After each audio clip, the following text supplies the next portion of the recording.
Hai,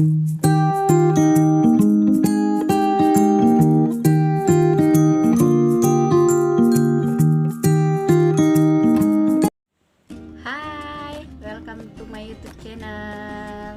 Teman-teman, aku udah lama ya nggak buat video. Oke, kali ini kita akan membuat video tentang kita akan membahas tentang renungan harian untuk hari ini. Teman-teman juga bisa melihat loh, ada di aplikasi juga bisa membaca di aplikasi Alkitab itu ada renungan harian. Kita ambil dari situ ya. Kita sama-sama bisa belajar tentang renungan harian untuk hari ini. Ambil judulnya tentang awas sakit hati. Itu bacaannya, firmannya ada di 2 Tawarik 16. Nah, kita ambil ayat emasnya di 2 Tawarik 16 ayat 10. Aku bacain ya buat teman-teman. Teman-teman juga bisa kita baca sama-sama ya. Maka sakit hatilah Asa karena perkataan perihal itu, sehingga ia memasukkannya ke dalam penjara, sebab memang ia sangat marah terhadap dia karena perkara itu. Pada waktu itu Asa menganiaya juga beberapa orang dari rakyat. Teman-teman, di sini kita akan belajar dari Raja Aksa. Raja Aksa itu mengawal pemerintahannya atas Yehuda itu dengan baik. Dia setiap kali ada peperangan, dia akan melakukannya dengan baik. Dia akan menyusun strateginya dengan baik. Nah, pada tahun 36 pemerintahannya si Raja Aksa ini, terus Raja Israel hendak memerangi Yehuda. Terus Raja Aksa ini dia bukannya mau meminta petunjuk sama Tuhan, nanya Tuhan bisa nggak kami maju berperang, Tuhan strategi apa yang mau kami ambil untuk dalam berperang itu. Nah, dia justru mengandalkan kemanusiaannya. Si Raja Aksa ini justru mengandalkan kekuatannya. Dia itu berpikir, selama ini aku selalu menang kok dalam berperang, selalu bisa kok dalam berperang mengalahkan musuh-musuhnya dalam berperang gitu. Jadi dia menganggap aku udah hebat gitu. Raja Aksa ini selalu menganggap kalau dirinya tuh udah hebat gitu. Jadi dia tuh nggak nanya Tuhan dulu, nggak minta petunjuk Tuhan dulu sebelum berperang. Terus si Raja Asa ini mengirim sejumlah besar upeti kepada Raja Aram agar menjadi sekutu politiknya melawan Israel. Dia tuh ngajak teman gitu. Kayak kita sekarang kan ngajak teman untuk melawan musuh kita gitu. Bukan hanya Tuhan dulu dia. Nah, tetapi apa yang dilakukan si Raja Asa ini nggak benar di mata Tuhan. Tuhan nggak mau yang kayak gitu. Makanya rencana kita bukanlah belum tentu rencana Tuhan. Rancangan Tuhan itulah yang terbaik buat setiap kita. Nah, tapi ada seorang nabi namanya Nabi Hanani menegur dia dengan keras. Tapi si Raja Asa ini dia bukannya sadar gitu loh. Dia bukannya iya ya, benar ya apa yang teguran si dia si Nabi Hanani, dia tuh nggak merasa apa ya, nggak menerima pendapat, nggak menerima teguran dari si Nabi Hanan ini. Padahal teguran si Nabi Hanan itu tuh pesan dari Tuhan sebenarnya. Itu tuh ada kayak alarm dari Tuhan gitu. Dia bukannya sadar, dia bukannya bertobat. Raja Asa justru dia sakit hati sama Raja Hanani. Banyak kan juga kita ini seperti kita juga, kebanyakan kita kalau misalnya kita ditegur kadang kita sakit hati karena nggak sesuai ya.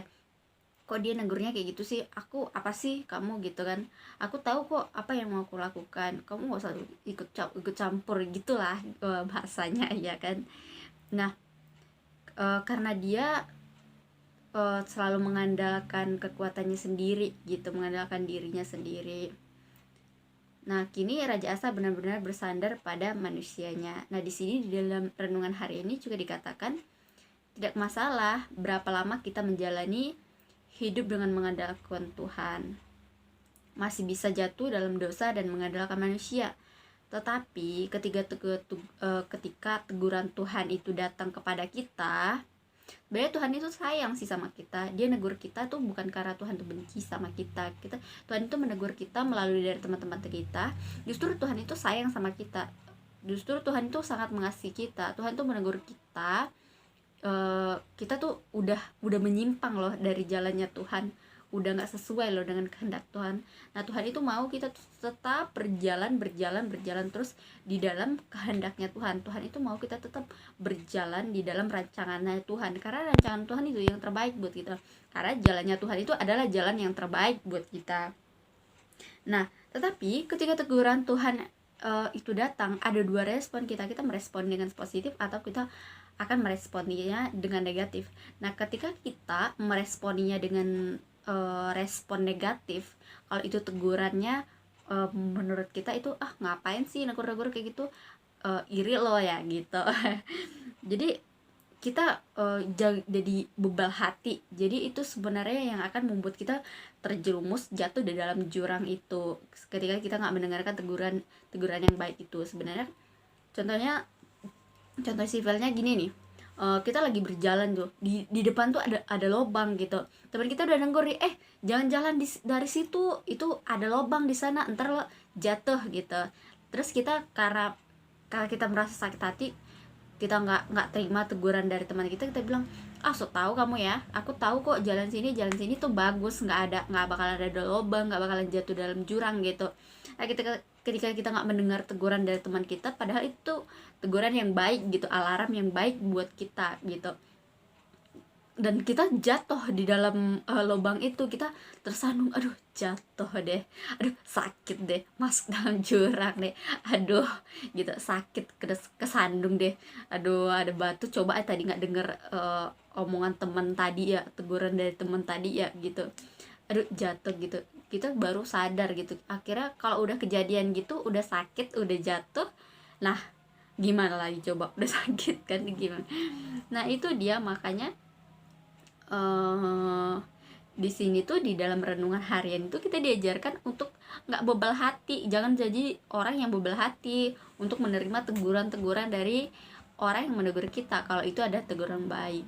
Sebenarnya teguran itu terkadang menurut kita itu terkadang ada teguran itu menurut kita tuh pahit ya. Sebenarnya itu nggak pahit, itu ibaratnya tuh kayak pupuk di dalam dikasih ke tanaman.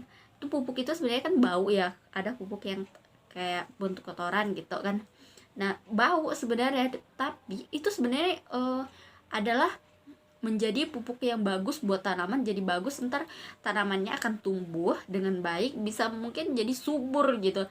Nah begitu juga dengan teguran, kita anggap aja itu adalah pupuk buat kita yang akan membuat kita menjadi seseorang yang lebih baik.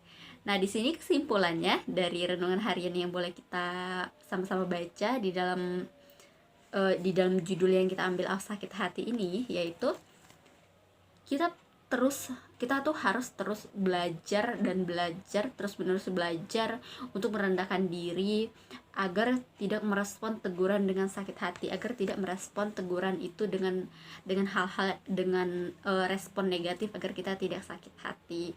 Oke, itu aja renungan harian aku untuk hari ini. Terima kasih teman-teman.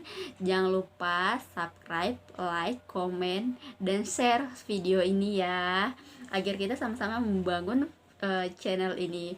Oke, sampai jumpa di video selanjutnya. Bye bye. Shalom, Tuhan Yesus berkati.